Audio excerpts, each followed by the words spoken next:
Fluoride science is corporate science. Fluoride science is DDT science. It's asbestos science. It's tobacco science. It's a racket. In July of 2004, Christopher Bryson sat down and discussed the findings of his new book, The Fluoride Deception, with Paul Connett of the Fluoride Action Network.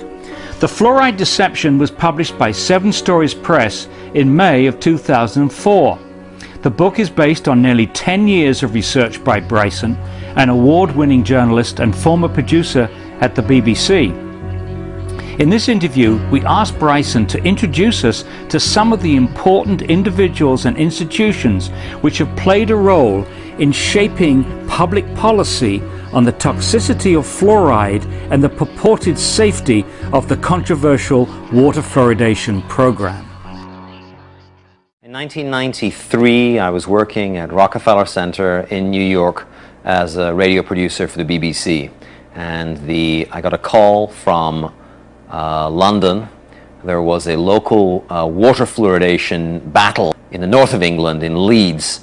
And the producers, it was a daytime radio show. You and Yours was the name of the program.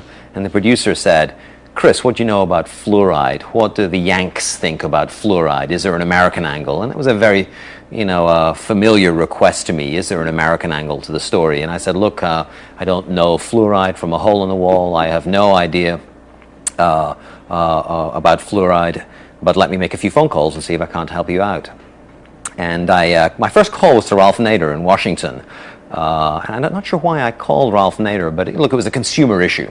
And Mr. Consumer, Ralph Nader, I thought, let's give him a call.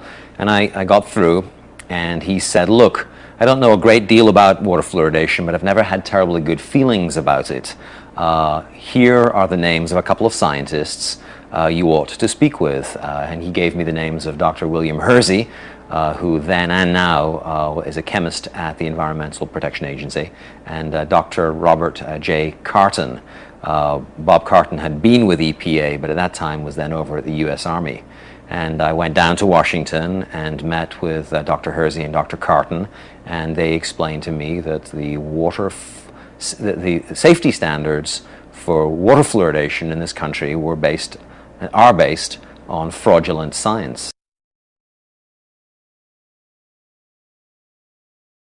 Fluoride defenders will say there's 2 stories. There's the industrial story and there's the dental story, and ne'er the twain shall meet. It's not true. The stories are braided very tightly and very profoundly, and they're braided from the beginning. The very first suggestion that fluoride be added to public water supplies was made by a researcher, Gerald Cox, at the Mellon Institute in Pittsburgh. Cox became interested in fluoride because of the suggestion of Francis Frary. That's the letter I uncovered. Francis Frary is the director of the aluminum laboratory for the Aluminum Company of America. He is very concerned about fluoride pollution around aluminum plants. He's very concerned about what the fluoride is doing to the workers inside these aluminum plants. But his suggestion to Gerald Cox is to look at fluoride's dental effects. And it's upon the basis of that suggestion that Gerald Cox makes his proposal to add fluoride to public water supplies. Right at the very source of the stream, you find the aluminum industry.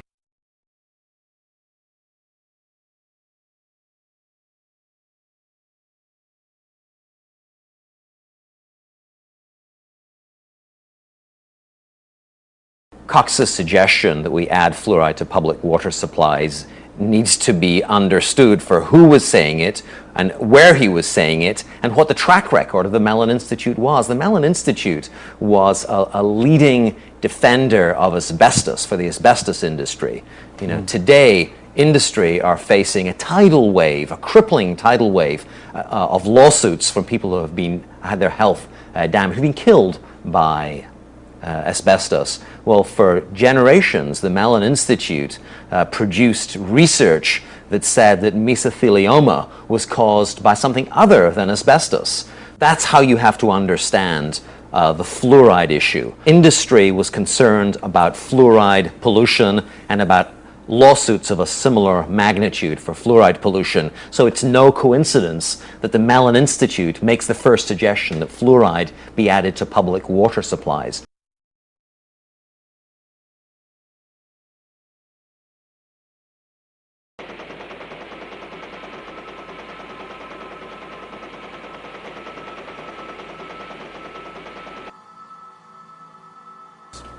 It's quite astonishing, Paul, the degree to which environmentalists have not been educated about fluoride. I'm a reporter. I'm not a scientist or a doctor.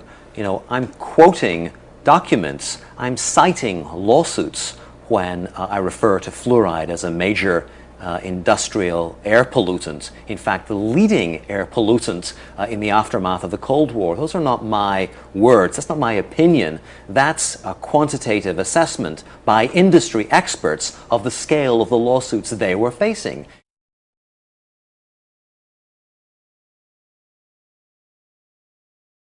The most notorious air pollution disaster in U.S. history was the Halloween air pollution incident in Donora, Pennsylvania, a mill town south of Pittsburgh, where a couple of dozen people and several thousand were injured because of effluents coming from a U.S. steel plant, which were trapped by a temperature inversion. In the aftermath of those deaths, a researcher, Philip Stadler, a chemist, Philip Stadler, investigated. He did blood analysis and he measured high levels of fluoride in the blood of some of the injured and the deceased. He published that data along with data which found high levels of fluoride in vegetation and a lot of other circumstantial evidence indicating fluoride poisoning. Sadler published his research in Chemical and Engineering News, but the Public Health Service came in and said that fluoride wasn't responsible. It was a mixture of air pollutants and bad weather that had caused the disaster. Well, I uncovered a memo, Paul, a memo from the Aluminum Company of America in which they had secretly gotten blood from one of the deceased. And their measurements were almost exactly the same measurements that Philip Stadler found. Laundering fluoride's role in the Donora pollution incident is really emblematic for what has happened for the last half century and an accounting for why environmentalists don't know their own history. Donora jump-started the environmental movement, but environmentalists don't know that Donora was almost certainly caused by fluoride.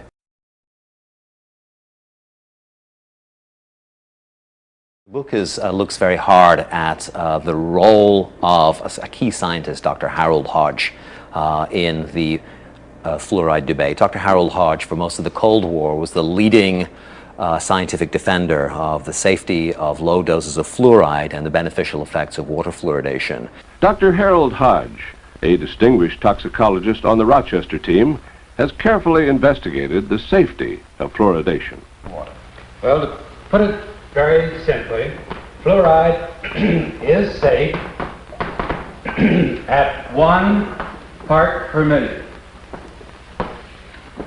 No scientist's word was trusted more by the health establishment than Dr. Harold Hodge when it came to fluoride. He was a very senior figure and operated at the highest levels for almost all his scientific career. This brings us back to the fundamental point. Fluoride is safe, and I think I can say in conclusion that there is no health hazard that justifies postponing water fluoridation.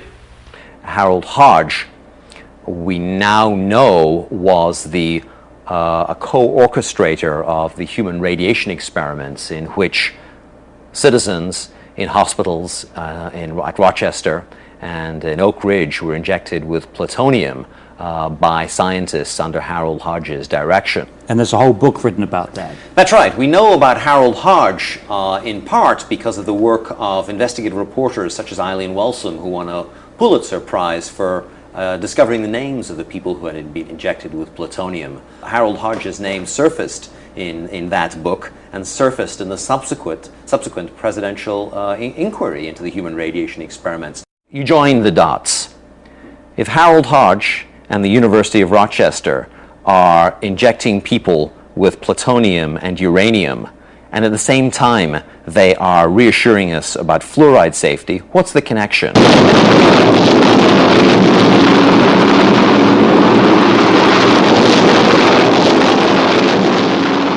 So what was the connection?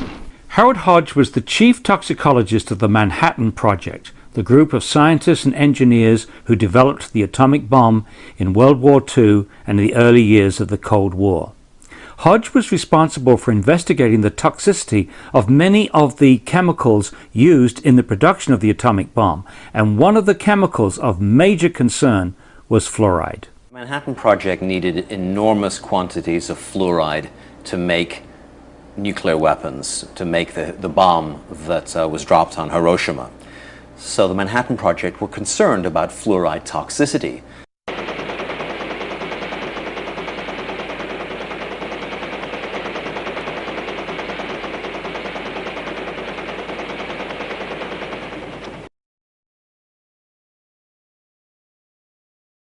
The documents that I uncovered with Joel Griffiths in the files of the Manhattan Project and the Atomic Energy Commission are very clear and very explicit. The toxicology department at the University of Rochester, which was under the direction of Harold Hodge, was asked to come up with medical information that could help the government in lawsuits in which the United States Army and the US government were being charged with fluoride pollution.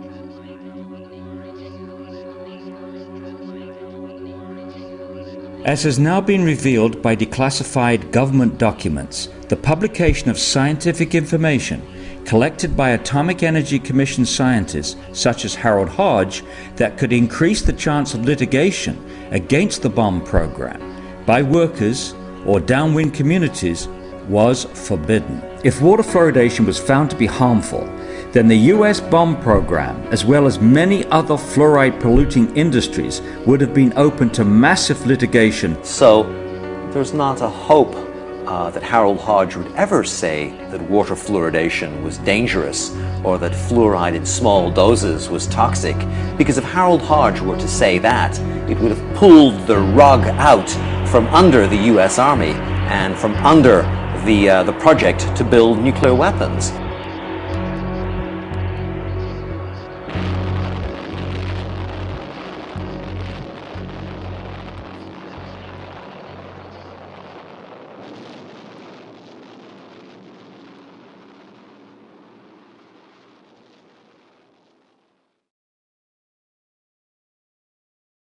For people who know the history of medicine and science in this country, the Kettering Laboratory was at one time one of the largest private laboratories dealing with issues of toxicity. It was a very well-funded laboratory, and its director, Robert Kehoe, was a very senior figure in the public health establishment. Today, we know Kehoe's name best for his career-long defense of the safety of adding lead to gasoline. Kehoe spent a professional lifetime from his pulpit at the Kettering Laboratory assuring the nation that lead added to gasoline was entirely safe. Of course, that's been thoroughly discredited. The toll of health injuries, of neurological injuries to children alone from adding lead to gasoline is almost incalculable, and for that we really can thank Dr. Robert Kehoe. He soldiered on lead's behalf for his professional lifetime, and he did so being paid by the Ethyl Corporation, who were the makers of tetraethyl lead. The same job that Robert Kehoe did laundering lead's image on industry's behalf, he did for fluoride. Kehoe, along with Harold Hodge, was a leading defender of fluoride safety in the workplace, and he also was a leading promoter of water fluoridation. Robert Kehoe and the Kettering Institute on behalf of industry and the National Institute of Dental Research, compiled an extensive bibliography of abstracts on fluoride's toxicity and the role of fluoride in public health. This work was funded by Alcoa, the Aluminum Company of Canada, the American Petroleum Institute, DuPont, Kaiser Aluminum, Reynolds Metals, United Steel, and many other corporate sponsors, as well as the National Institute of Dental Research. If you go into the files of Dr. Robert Kehoe at the Kettering Laboratory, you'll come across the existence of a hitherto unknown entity known as the Fluorine Lawyers Committee. And Kehoe worked for the Fluorine Lawyers Committee at the University of Cincinnati, doing their bidding, providing ammunition to the Fluorine Lawyers Committee so that they could defend their corporate clients, Alcoa, DuPont, Monsanto, the U.S. Steel, against fluoride lawsuits.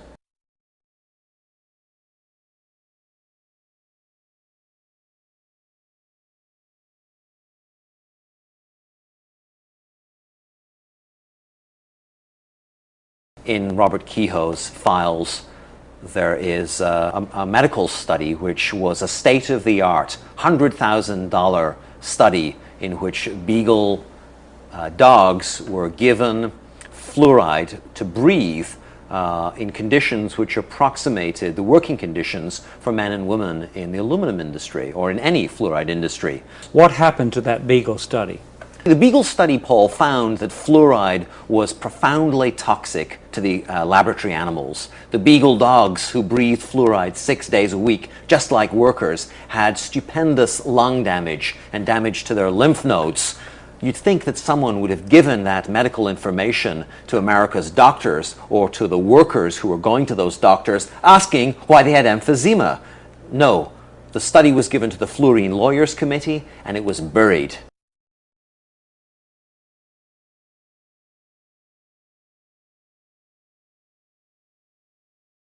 The book makes clear for the first time that the selling of fluoride to the American public was done by the best in the business, by the father of public relations, Edward Bernays.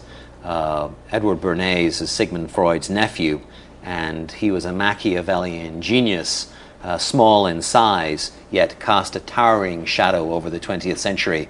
Bernays understood that there was a liberal sentiment coursing through the 20th century, and that if you could hitch your commercial wagon to that star, then you could make your clients a lot of money. In 1916, Bernays had suffragettes march in the Easter parade in New York City holding cigarettes as torches of liberty.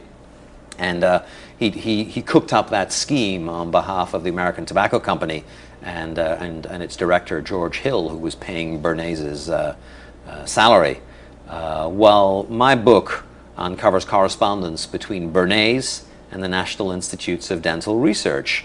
Bernays was asked to come to Washington by the NIDR to help create their PR campaign to sell fluoride to the nation. Bernays understood that people have an unconscious trust in their doctor or their dentist, and if you can persuade doctors and dentists that fluoride is safe and good, then you're able to reach the rest of the nation. People believe their doctors and dentists, and that was a way of promoting fluoride for Bernays.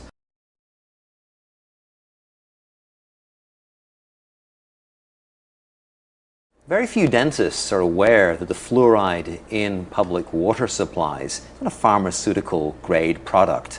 It is in fact an industrial waste.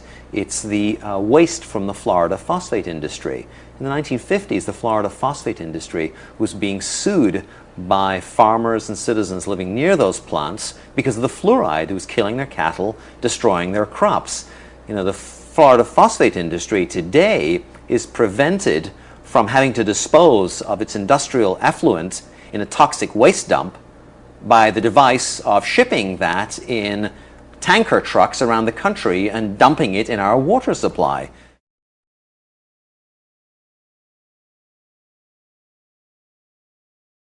From the beginning, opposition to fluoride has been equated with believing the earth is flat or being against the United Nations. Opposition to fluoride is equated with quackery or paranoia.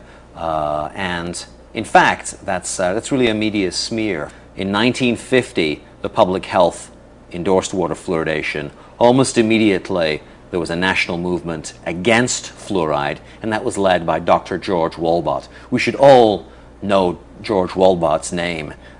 He was the first physician to warn of the dangers of fatal allergic reaction to penicillin.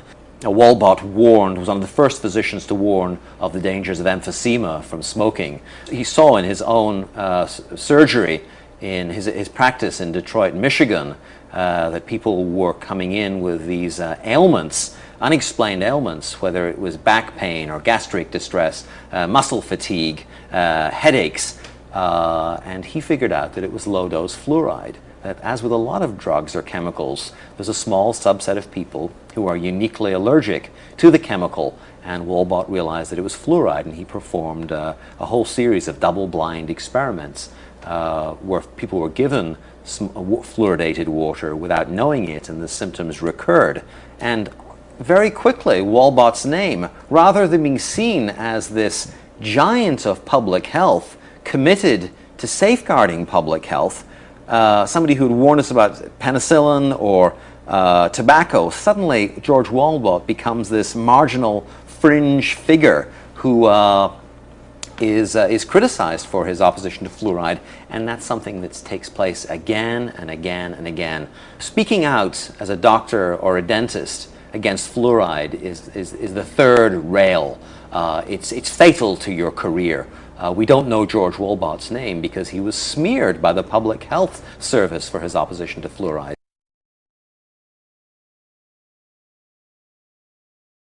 In the 1990s, the senior toxicologist for the EPA's Office of Water said that the cancer tests that had been done on fluoride, where laboratory animals were given fluoride, he said that those results had been gerrymandered, that in fact the equivocal verdict that fluoride was a carcinogen ought to have been much stronger. He said that fluoride given to rats had produced bone cancer and liver cancer, and that those results had been doctored to make it look as though fluoride hadn't caused as much cancer. I've been in the toxicology business looking at studies of this nature for nearly 25 years, and I've never seen that.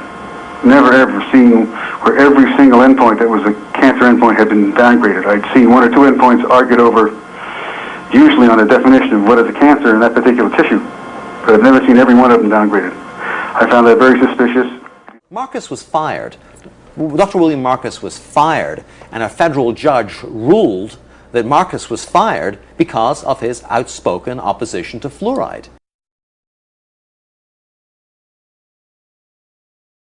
The first two chapters of the book relate the story of Dr. Phyllis Mullenix at the Forsyth Dental Institute. She had helped invent a new technology for studying the neurotoxicity of chemicals.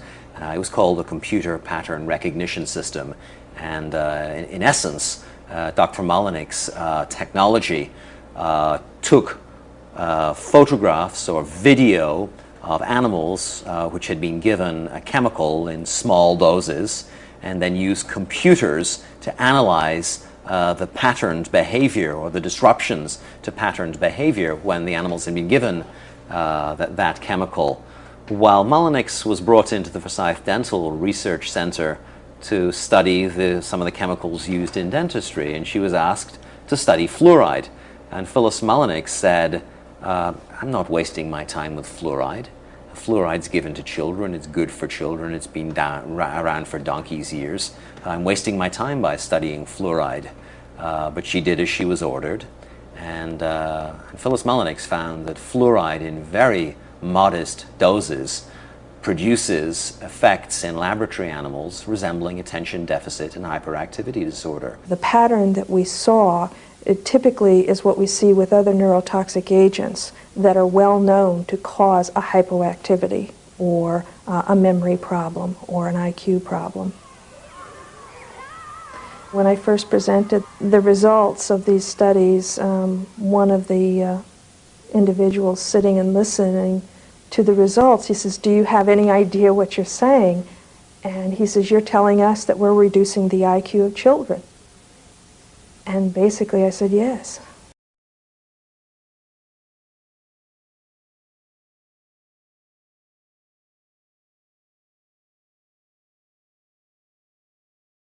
She went from being an industry-funded, leading neurotoxicologist at a Harvard-affiliated research institute to being a voice in the wilderness. She has not received any grants nor any academic position as a research scientist since her opposition to fluoride was made public. The Center of Disease Control says that water fluoridation is one of the top 10 public health achievements of the 20th century. How can citizens deal with something like that? Question authority. You know, for years and years and years and years, the public health establishment told us that lead in gasoline was safe. We know today that children's brains were damaged, were injured by the addition of lead to gasoline. You know, the implications of this new documentary evidence, the implications of these buried medical studies which are now in the public domain as a result of my book, as a result of you know, the medical work that's been done by people like Phyllis Mullenix, the willingness to speak truth of toxicologists like William Marcus. The implications of that research, of these new findings, is that something is terribly, terribly wrong, and we have been led very far astray, and it's time to change. But that change will only come as a result of bravery, as a result of the willingness to invest time. You know, I think it's time to speak up, to speak loudly, to get organized, and to fight for change.